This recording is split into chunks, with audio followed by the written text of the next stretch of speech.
right. Good morning, everybody. Today is Wednesday, August 5th, 2015. And this is Before the First Cup with Jules here on UCY.TV. Happy Wednesday, everybody. We made it halfway. This has been a rough week, and it's going to get rougher for me. Hope it's a little bit better for you. It is 65 degrees and cloudy here in upstate New York. It's a pleasant day, not too bad. It rained all day yesterday, so everything is just kind of green and happy here. So where do we leave off yesterday? We talked about robots, and more robots. I titled the show yesterday, Exponential Replacement of Humans with Technology, and we looked at all kinds of stories in regards to robots, and not just robots, but we're talking automation in general, taking over just about every aspect of our lives here in the next 5 to 10 years, and where that's going to leave the human race.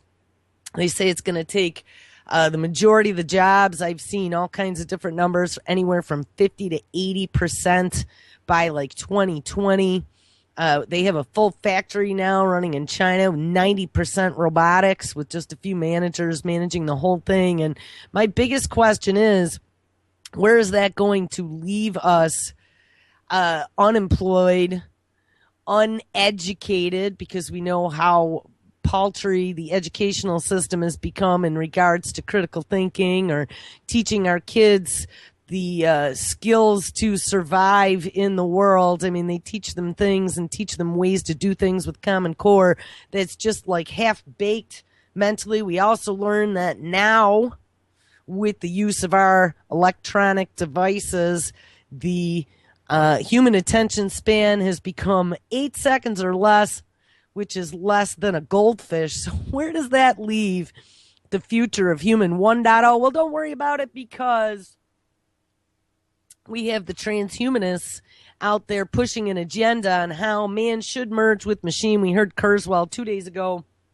talking about how we could augment our brains and expand different areas and put ourselves into different bodies, and all of that future brain power is going to be used to create new things, like the last time it happened and we did art and literature.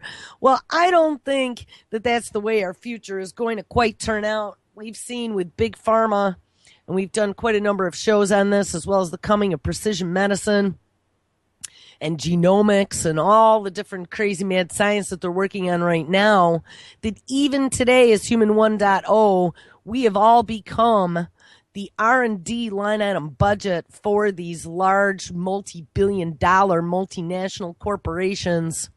We also discovered that, digging back into the history of the U.S. biowarfare, that once Nixon inked his agreement to stop the biowarfare program, the one part that we weren't going to stop was to be proactive and develop vaccines. So this whole vaccine agenda is tied all the way back to the Department of Defense. These corporations that are creating a lot of these vaccinations are being funded by the Department of Defense, DARPA, and other federal agencies. Something that I found very interesting is we're having now these mandatory vaccination laws being passed across the board. We saw in California, they passed the bill. New York is running right behind California. But there's also the Vaccinate All Children Act that's on the table for the federal government to push that nationwide.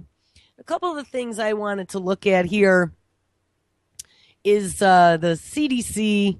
You know, we also saw with the Ebola, and I haven't really seen much of an update. There was someone who left me a message that I really want to get back to now that I'm back in the saddle, about that whole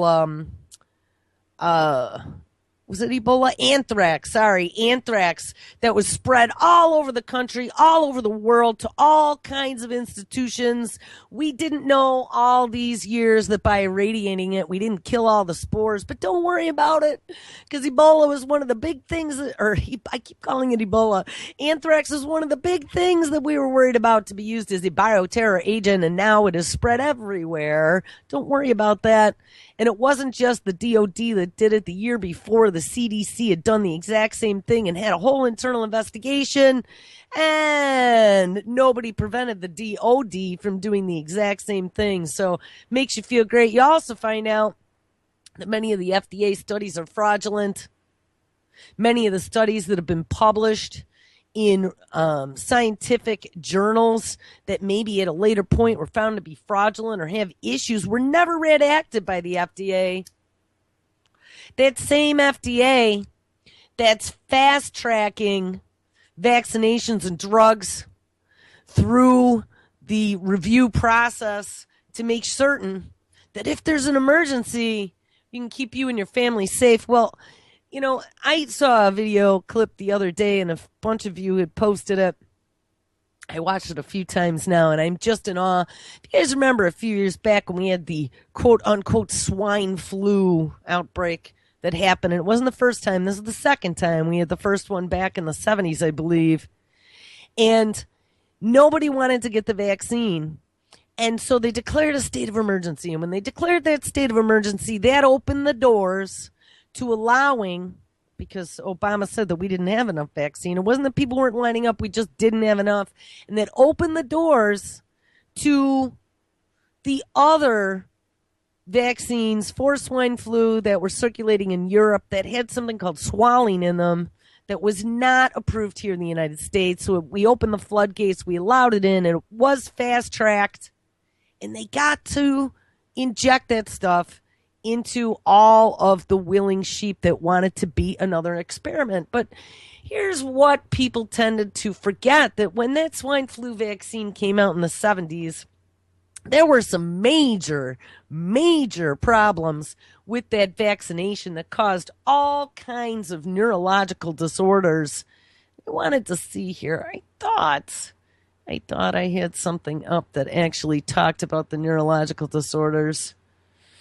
But I don't know. Again, I'm having major computer problems this morning. It's been 40 minutes of just getting some stories up that we can read. But anyway, let's take a look at this. It is 1970s, 1976 propaganda piece that had come out, and it looks like 60 Minutes did an expose trying to expose some of the lies that came out of the CDC, that even though they knew that the swine flu vaccine caused neurological disorders, they didn't say anything about it, and they let people keep getting the vaccine. So hold on, let's see if we can get this to work.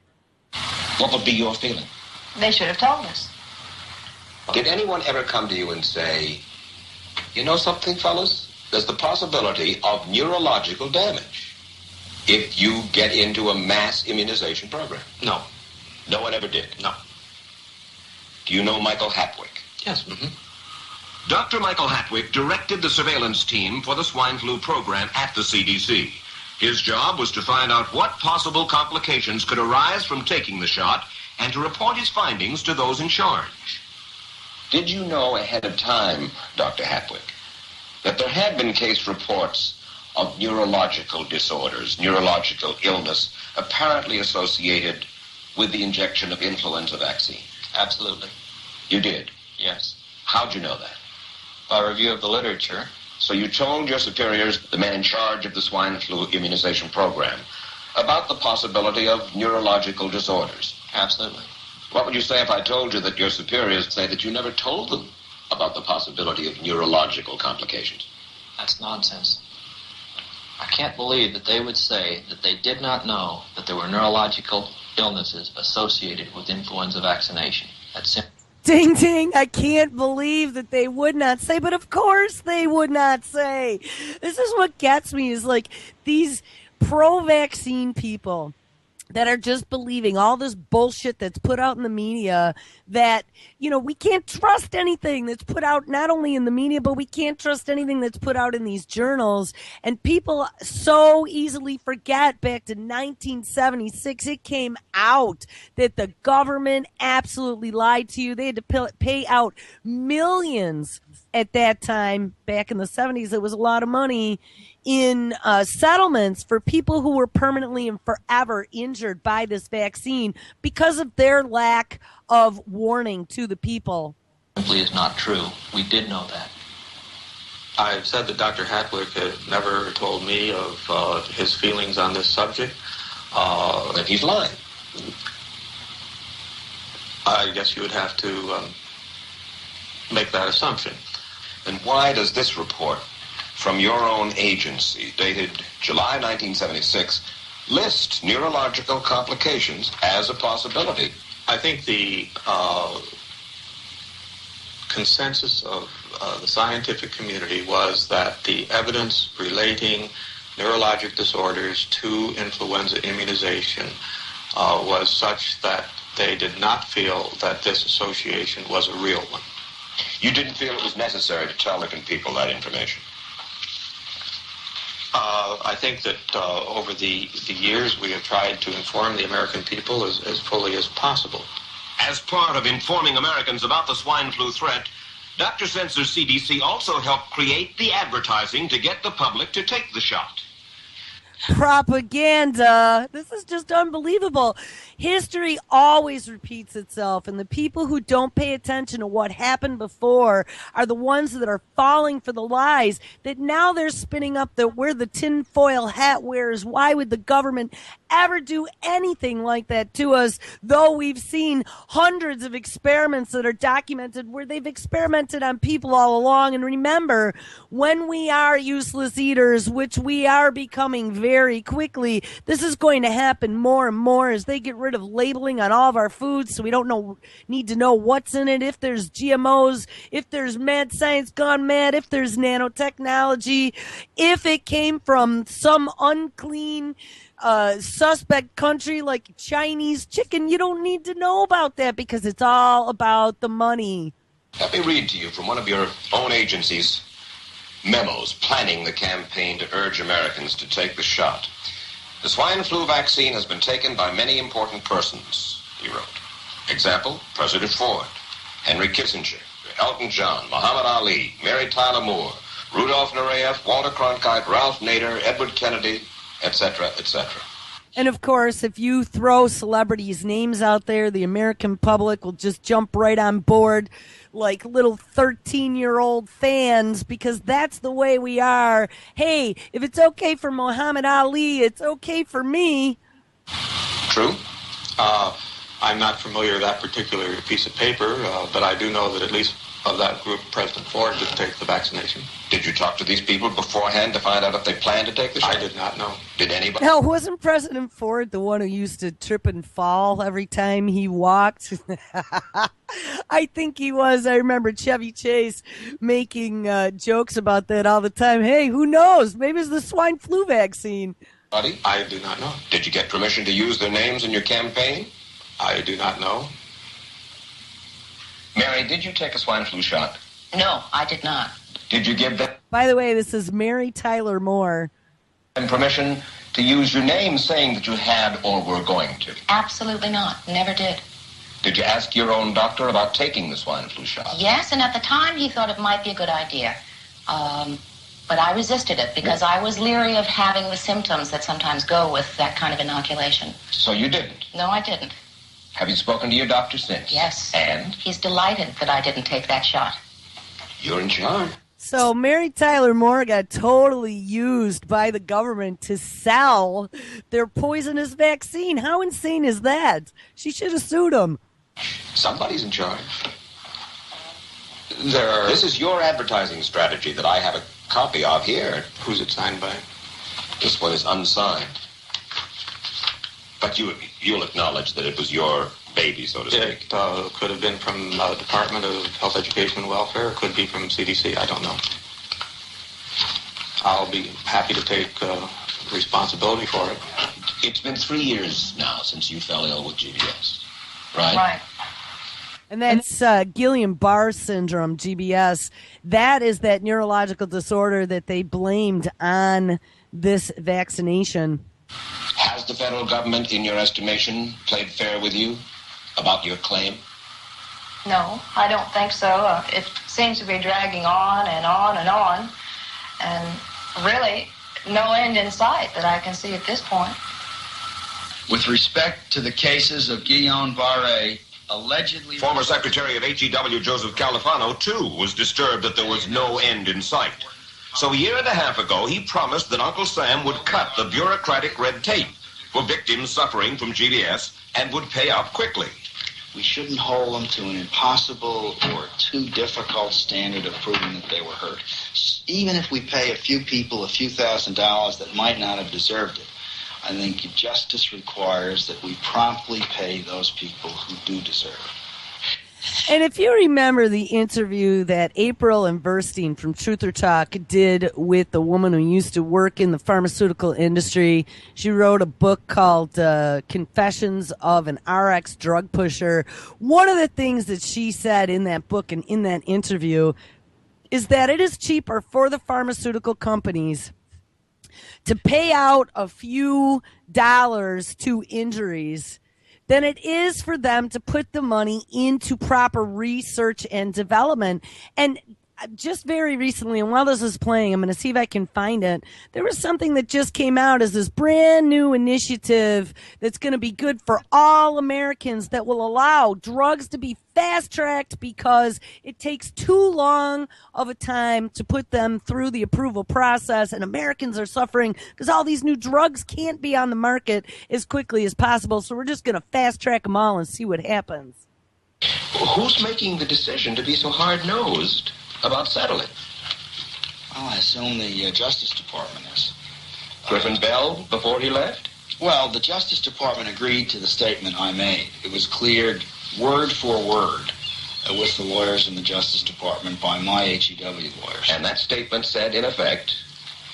That statement said that we should pay Guillain-Barré claims without regard to whether the federal government was negligent if they resulted from the swine flu shot. I think the government knows it's wrong. If it drags out long enough, that people will just give up. Let it go. I am a little more adamant in my thoughts than my wife is, because I told you to take the shot. She wasn't going to take it, and she never had shots. And I'm mad with my government because they knew the facts, but they didn't release those facts because if they had released them, the people wouldn't have taken it. And they can come out tomorrow and tell me there's going to be an epidemic, and they can drop off like flies next to me. I will not take another shot that my government tells me to take. Ding, ding, 1976, guys. How come all these parents now are putting their children up as sacrificial lambs because freaking Johnny got measles at Disney World? I just can't even believe how quickly we forget. Who would trust the government trying to force their former bioterror program vaccines, which are now being on the defensive? I mean, this is still the same program, and we have now more powerful pharmaceutical companies that are lobbying Washington, and all of our congressmen are invested, where more than 50% of them have become millionaires. How do you think they became millionaires? I will guarantee you it's in pharmaceuticals and arms race. Meantime, Judy Roberts and some 4,000 others like her are still waiting for their day in court.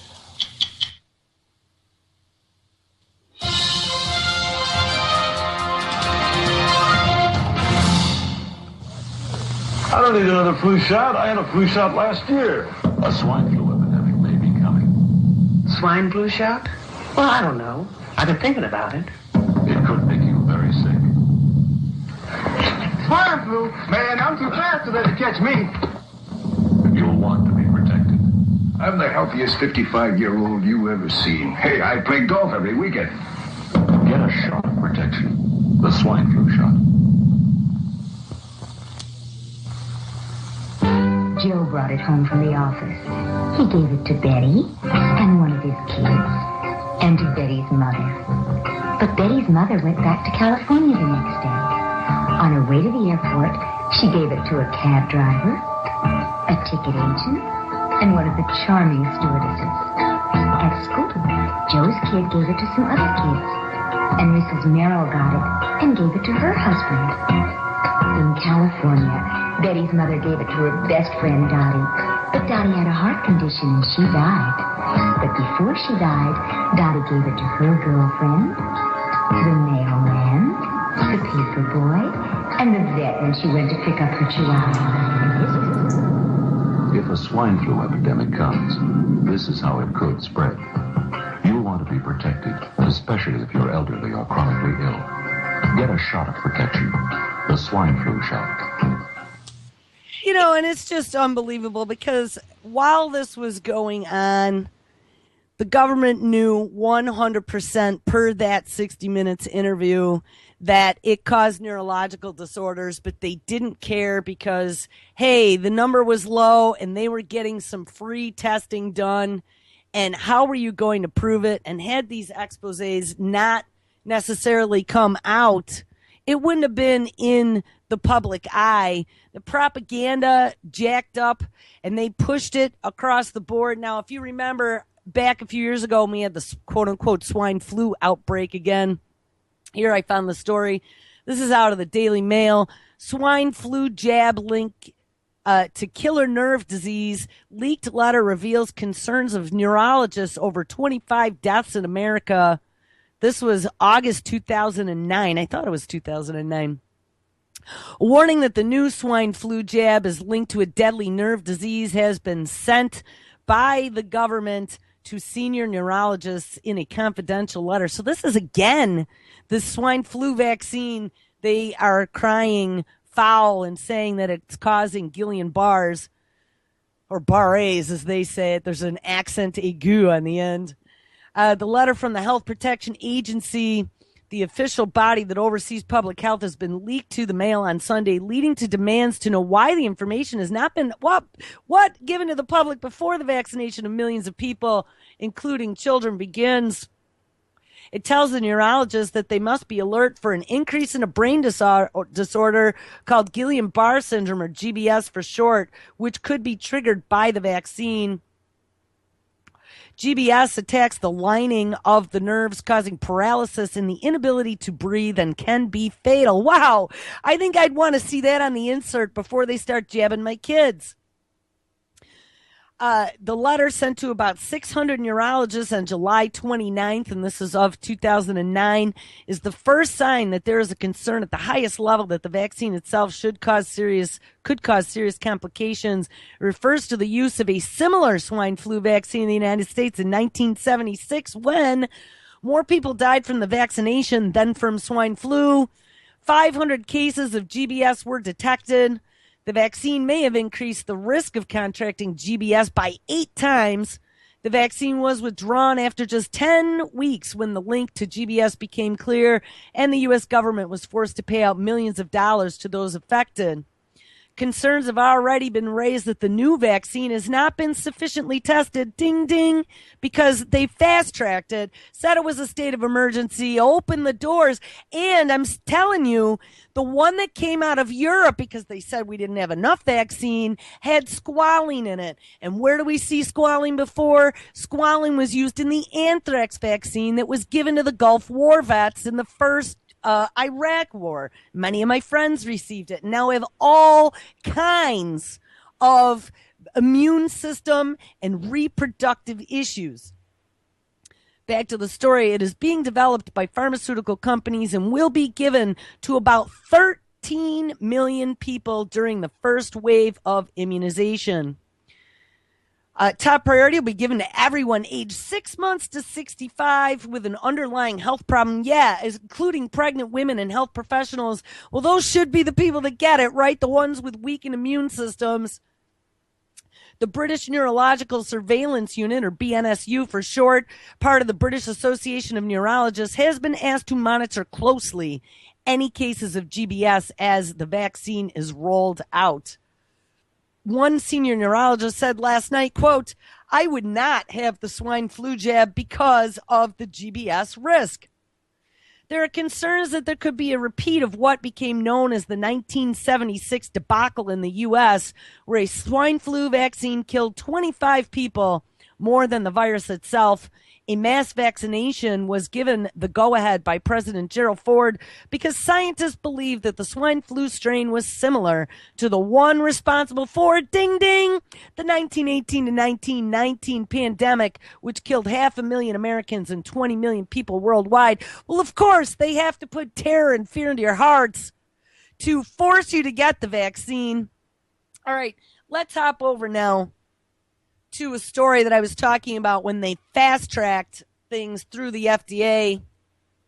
On July 9th, 2014, President Obama signed the FDA Safety and Innovation Act, which contained numerous provisions affecting drug manufacturers, including drug developers and manufacturers of regenerative medicine products. And that's all your precision medicine, RNAi, DNA switch flipping stuff. ARM. What's ARM? ARM. They don't tell you what ARM means. ARM supported many of the Act's provisions. Oh, ARM, the Alliance for Regenerative Medicine. Sorry. ARM supported many of the Act's provisions, and ARM members lobbied on its behalf during this year's ARM fly-in. So they must have sent all kinds of lobbyists for the Mad Science Gone Mad pharmaceutical division in there to tell Congress how many bazillions of dollars they're going to make if they ink on this fast track. Below is a summary. You have user fees, of course, so you have to pay. The bill codifies the negotiated agreement on user fees between the drug industry and the FDA, so the FDA makes money, apparently. It reauthorizes the prescription drug user fee program, allowing the FDA to continue to collect fees from industry to support the review process for human drug applications from the years 2013 through 2017. Under the Act, in exchange for fee increases, the FDA agrees to 1. Meet performance goals related to timely review of drug applications. 2. Increase interaction with drug sponsors during the review process. 3. Expand interactions with patients, including those with rare diseases. And 4. Oh, yes, evaluate its own performance, because we know what the performance would look like. In addition, the Act for the first time creates user fees to support reviews of biosimilars, which are new versions of already marketed biologics, as well as for generic drugs. Also, accelerated approval was included. The Act's changes to the FDA review and approval process for drugs that treat serious or life-threatening diseases or under states of emergency could speed the review of regenerative medicine products. Now, remember, all of these new vaccines that are coming out, we're going to take a look at the new Ebola vaccine. And lo and behold, yes, they came out with a new vaccine that they're claiming is close to 100% effective, that they've been testing on poor Africans in Liberia and countries that had outbreaks. And don't we see yesterday? Oh, yes, there is a case of maybe Ebola now in Alabama, and 8 people that are on the watch list as being exposed potentially. Isn't that interesting how that happens just a day after they claimed 100% efficiency? So specifically, the Act requires the FDA to facilitate the development and expedite the review of a drug designated as a quote-unquote fast-track product. These are drugs for the treatment of serious or life-threatening diseases or conditions that also demonstrate the potential to address unmet medical needs. So things such as, oh, we didn't have an Ebola vaccine. Well, let's fast-track it. Hey, guess what? We didn't have a malaria vaccine either. Ha, let's fast-track that one too. In addition, the Act the Act enhances the existing accelerated approval process. So the Act enhances the existing accelerated approval process and creates a mechanism whereby the FDA can expedite reviews of marketing applications of drugs that treat serious or life-threatening conditions, including fast-track products, at the request of the who? The sponsor. Yes, the sponsor, the one that's paying them and lobbying Congress. Under the Act, during the accelerated approval process, the FDA can approve a product if it has an effect on a surrogate endpoint that is reasonably likely to predict clinical benefit, or a clinical endpoint that can be measured earlier than irreversible morbidity or mortality that is reasonably likely to predict an effect on the irreversible morbidity or mortality or other clinical benefits taking into account the severity or rarity of the disease or the condition and the availability of alternative treatments. Basically, what I think that's saying is we had looked at, I don't remember what the vaccine was, but little Johnny was dying of something, and he wanted this vaccination, and they wouldn't give it to Johnny. And the reason why they wouldn't give it to Johnny is because Johnny was in pretty bad shape already. And if they gave it to Johnny and Johnny died, that would be bad PR for the company, even though there definitely showed some promise for giving little Johnny this drug that maybe he would have survived. The drug company said, screw you, little Johnny, because you know what? If you kick the bucket, that's not going to look good to my shareholders. And they wouldn't give it to him. And I don't remember. We did that way back when. The FDA is required to issue draft guidance implementing this process within 1 year and a final guidance a year later. In addition, the legislation calls for an independent analysis of accelerated approval. Yes, independent analysis of the FDA, not monitoring itself, and its impact on the development of innovative treatments. See how our money's being spent. The act also requires the FDA to expedite the development and review of a drug designated as a quote-unquote breakthrough therapy. Like what? Oh, yes, all of these new nano vaccines, like the ones to cure cancer. Little self-replicating cancer nanobot vaccinations. Yes, we talked about those, and yes, those are real. To achieve this designation, a drug must be intended to treat a serious or life-threatening condition, and preliminary clinical evidence must indicate that it may demonstrate substantial improvement over existing therapies. Ding, ding. Guys, this is just opening the door to money raining from the sky for those congressional assholes that are passing this stuff with what? Oh, they have no science or technology division anymore. Remember, Carl Sagan told us that. They're just going to believe what the pharmaceutical companies tell them and not give two shits about you or me, because remember, we are disposable while they're collecting their profits from Wall Street. All right, let's pop over to now this Ebola story. Alabama man being tested for Ebola, and 8 people are in quarantine. A man from West Birmingham, Alabama, is being treated at the University of Alabama Hospital for symptoms similar to that of Ebola, officials said on Tuesday. Patient reportedly said that he had recently returned from West Africa, where the virus had killed over 11,000 people and infected over 28,000 since the beginning of the Ebola outbreak last year.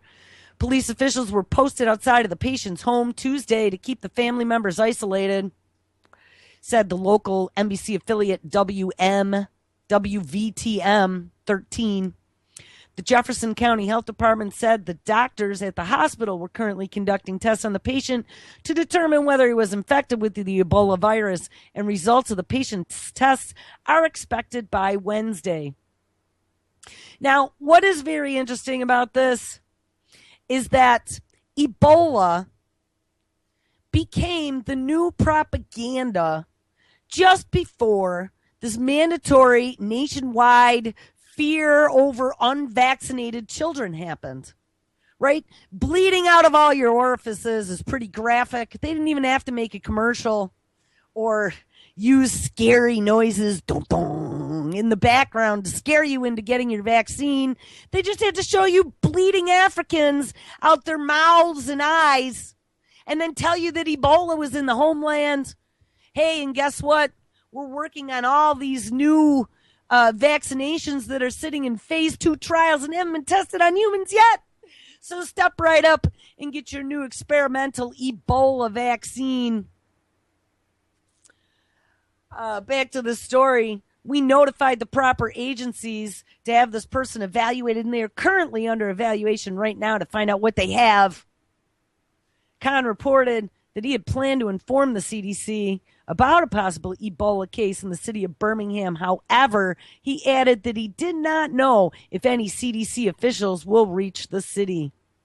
Residents in this area were reportedly told by officials to stay in their homes after the man was taken to the hospital for treatment, and 6 Birmingham firefighters who responded to the call and came in contact with the man and 2 family members of the person have been put into quarantine. Now, how interesting that story came out, was that yesterday, August 5th? And I had a story here from, 6 days earlier, July 31st, 2015. Ebola vaccine trial in Guinea, so this one was in Guinea, not Liberia, suggests that it is 100% effective. How incredibly fucking amazing is being 100% effective? Today, the Lancet released the results of a large field trial of vaccines against Ebola, yes, on the poor Africans who don't know any better and inked an agreement because they saw their friends bleeding out from some sort of pathogen that they managed to track back to the one infected tree where the Ebola bats lived, if you remember that. Yes, and it replicated itself faster than ever before seen and acted very strangely. It says back to the story, and the results were more than promising. I'd love to see the stock on this company. Within the limitations of the study, the vaccine appears to be 100% effective. The results were so good that the trial itself has now been stopped. Yes, because we don't need to try it anymore in the trials. Let's just roll it all out. We're fast tracking it because there is no FDA in Africa. And the vaccine is now being used to control the spread of disease. I also read in another story the other day that, yes, it's been so effective, we're now going to start giving it to 13 to 17-year-olds as well. The vaccine is made by the pharmaceutical giant Merck, which licensed it from the Public Health Agency of Canada. And it was developed through what has become a fairly standard approach. A harmless virus was engineered so that it also carries the gene for Ebola's major surface protein, simply called glycoprotein. And when people receive the vaccination, a harmless infection follows, which triggers an immune response. This response targets not only the VSV virus, but the Ebola protein as well. And ideally, once the infection is eliminated, the immune system is able to recognize both VSV and Ebola. The trials performed in southern Guinea ran through April to July 20th of this year.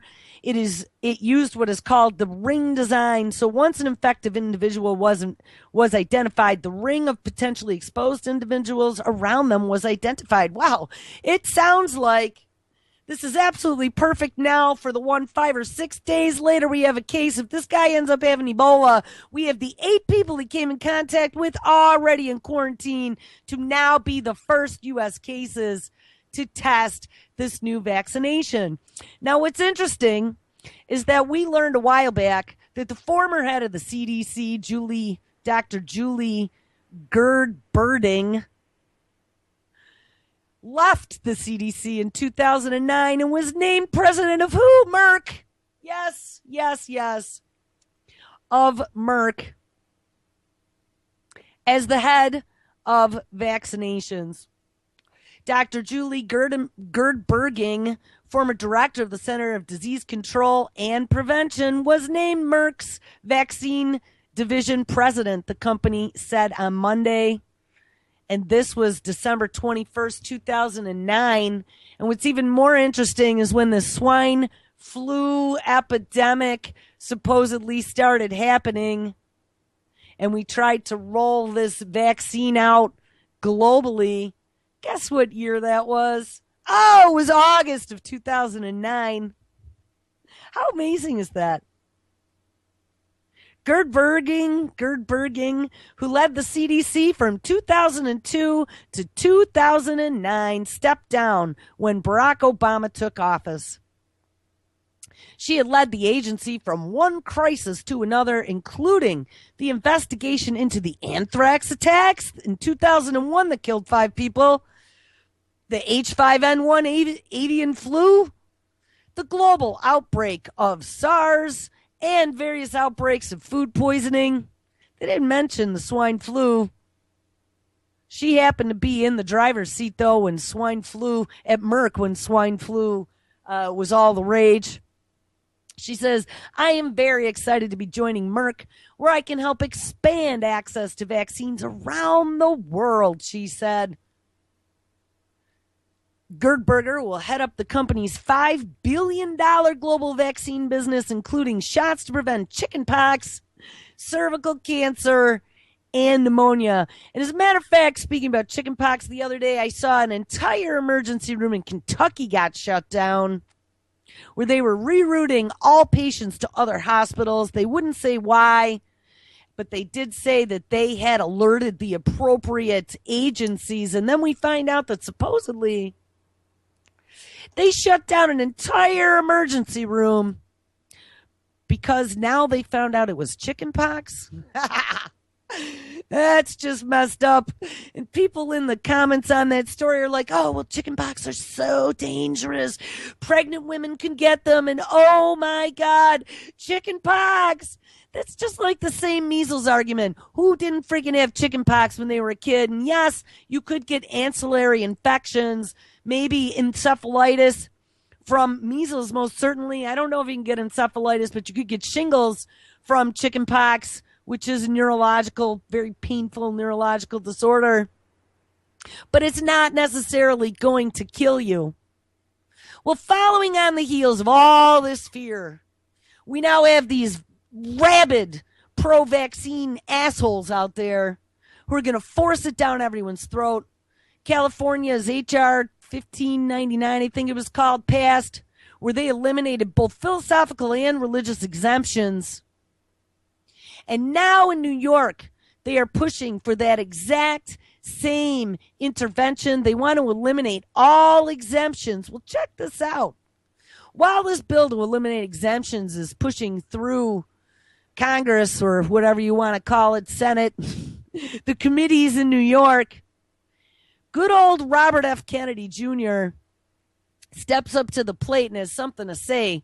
Kennedy brings anti-vaccine crusade to Albany. Check this out. This was June 2nd of 2015. Environmental activist Robert F. Kennedy Jr. brought his crusade to the state capitol on Tuesday, warning of the dangers of vaccines and charging that lawmakers, the pharmaceutical industry, the Federal Centers for Disease Control, and the mainstream media have engaged in a massive cover-up of health risks he says are associated with vaccines. Well, I guess he's a tinfoil hat-wearing asshole. I can't even believe this. I mean, why is this not on the front page of every freaking newspaper right now? This made CapitalNewYork.com's second string news back in June. Kennedy specifically denounced pending state legislation that would mandate meningitis vaccines for all New York school children. And guess what? They passed it, by the way. I got a letter right at the end of the school year saying, hey, guess what? Your kid needs to now get this meningitis vaccine that has way more side effects than the 5 meningitis cases that we ever see in New York State. But hey, it's going to be mandatory if you want to send them to homogenized state schooling. The bill, introduced in response to a rash of meningitis outbreaks among school-age children and young adults, where? In New York? I mean, I said this before. In my 47 years in New York, I don't know anyone who's ever come down with meningitis. It's not fucking warm enough here for mosquitoes in the majority of the year. Maybe for a couple weeks. Maybe if we have rainy, warm season, but it's not like we're Key West here, okay? This is freaking around upstate New York, Buffalo, Rochester, Syracuse, where we top the charts just about every year for snowfall. The bill, introduced in response to a rash of meningitis outbreaks among school-aged children and young adults, would require students to receive vaccinations in the 6th grade and again in the 11th. At a press conference, Kennedy accused the press of, quote, parroting orthodoxies, unquote, about vaccine safety and accused the pharmaceutical industry of poisoning children. He argued that decisions about children's vaccinations should be left in the hands of parents or in the state health department. The CDC did not immediately respond to a request for comment. And even before Kennedy's presentation, anti-vaccine activist Michael Smith of the Autism Action Network accused the bill's sponsor, Assemblywoman Eileen Gunther, an upstate Democrat and registered nurse, of effectively taking bribes from the pharmaceutical industry and of riding roughshod over parents' rights. And yes, taking bribes, I don't care if it's a Hawaiian freaking vacation or insider trading that's not illegal for Congress people. Okay? They're all getting backdoor whatever to push this agenda. I bet you they're not injecting their kids with all this shit to see what's going to happen so they can bag, track, and tag your kids. And hey, couple hundred kids, couple thousand kids fall ill. 50% of all children end up autistic by 2020. Who cares, man? Because we're all useless eaters. There's not going to be enough jobs for them anyway, or enough food. Food's getting scarce, remember. Quote, "You're showing a blatant disregard and arrogance for parental rights, and I think that the people of the state of New York have had it," Smith said, his voice rising from the podium as he addressed Gunther, who stood quietly with her Democratic colleague, Assemblyman Tom Abininti, in the back of the room. Quote, "Maybe you should pass a law that bans you from taking contributions from all those industries that you're entrusted to regulate." Smith continued, "You ought to be ashamed of yourself." Well, I'm going to give Smith a round of applause as well. How come this isn't front page news? Another tinfoil hat wearer, apparently. As Smith grew more agitated, Abininti whispered to an aide, "Get Mike to stop him. Stop him. Can we do that?" Unquote. Smith's attack took up to the first 10 minutes of a press conference. Then Kennedy took the podium. Man, these people must have been like sweating in their underwear. During 40 minutes of a sometimes rambling remarks, Kennedy questioned the safety of vaccines, pointing repeatedly to a whiteboard where he scrawled notes in tiny black script about thimerosal, a mercury-containing compound that was once an ingredient in vaccines. And it's still as though, look at the box ingredients. Many of them still contain it.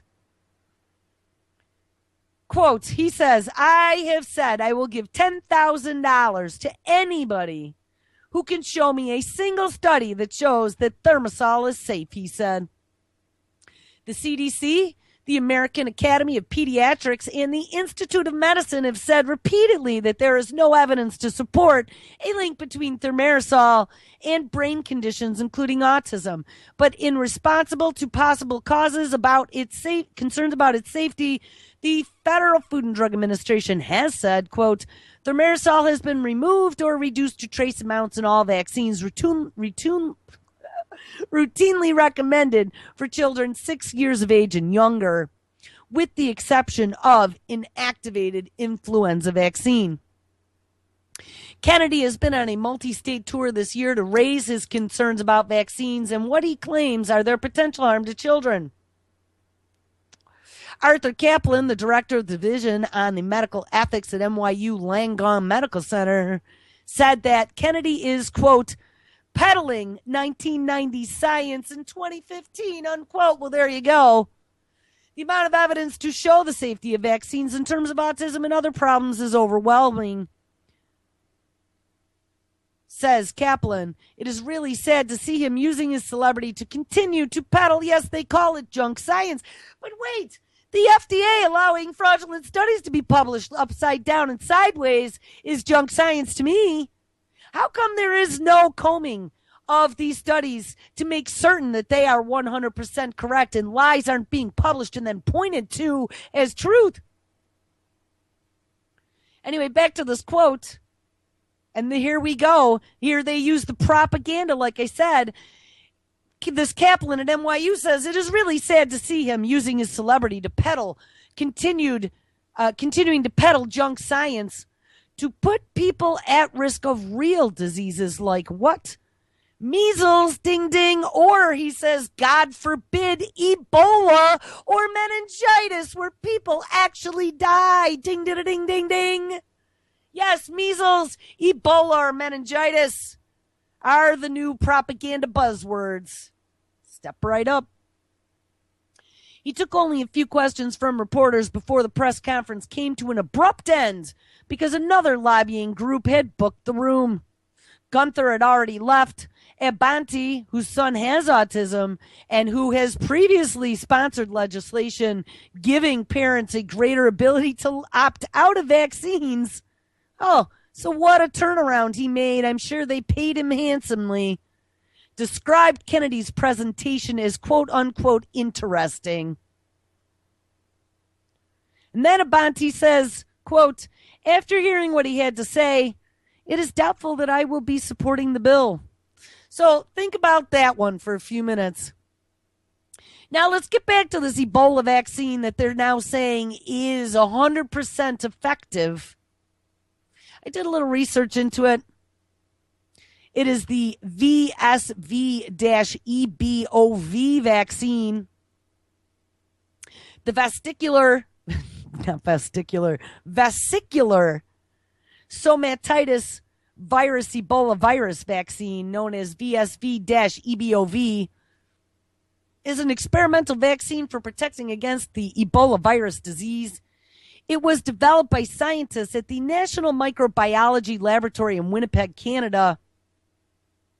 And as of July 2015, clinical trials were ongoing. The VSV-EBOV is a recombinant replication competent vaccine.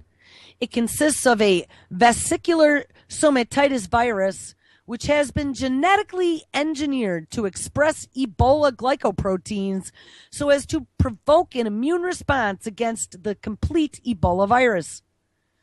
The vaccine variant known as, and it gives all these other things, expresses glycoproteins of the Zaire Ebola virus, or the ZEBOV, the species causing the highest mortality rate among Ebola viruses. In phase 1 trials, side effects were mild to moderate, including fever, arthritis, and associated pain lasting a median of 8 days. Manufacturing of the vaccine for phase 1 trials was done by IDT Biologica.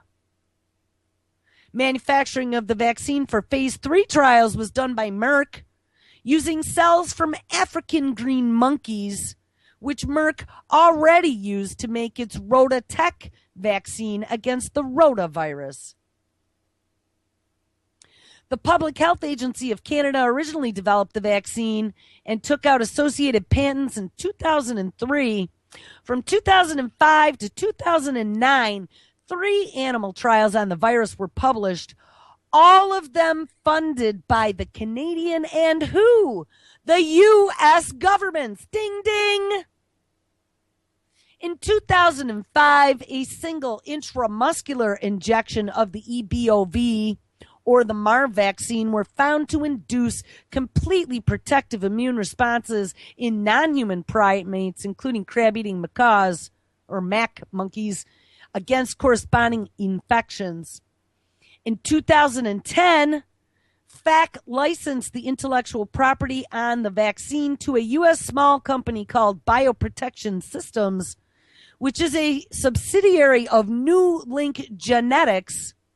And New Link has funding from who?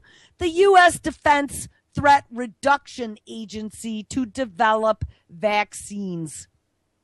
New Link formed a steering committee among the interested parties, including PHAC, the National Institute of Health, and the World Health Organization, to plan the clinical development of vaccines. Guys, how amazing is this?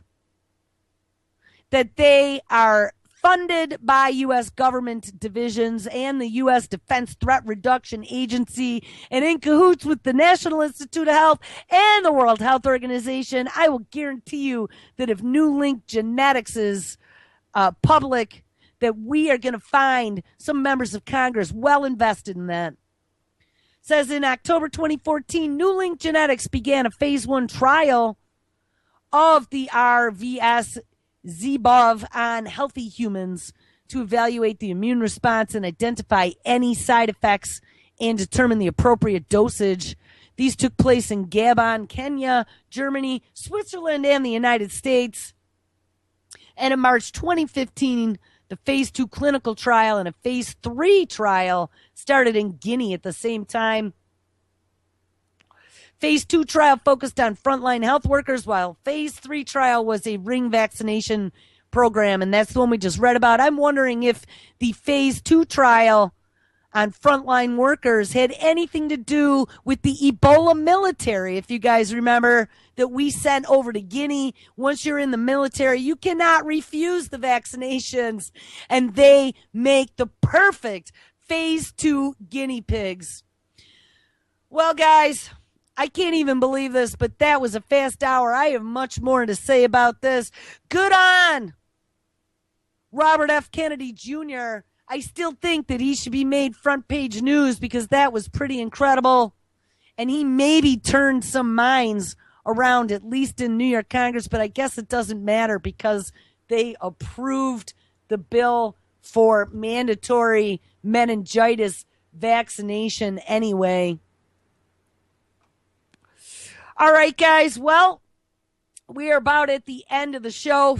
Tomorrow we'll continue on this. Just remember that the head of Merck's pharmaceutical division used to be the head of the CDC. She just recently sold 38,368 shares of her Merck stock for $2.3 million. She still holds another 31,985 shares.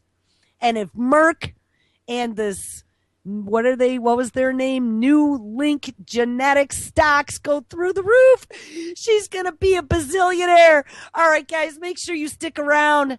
It is Wednesday, so Miss Lonnie Clark is up next with The Age of Fission. And then we have live Josh at 6 p.m. Eastern with Anti-Tyranny News.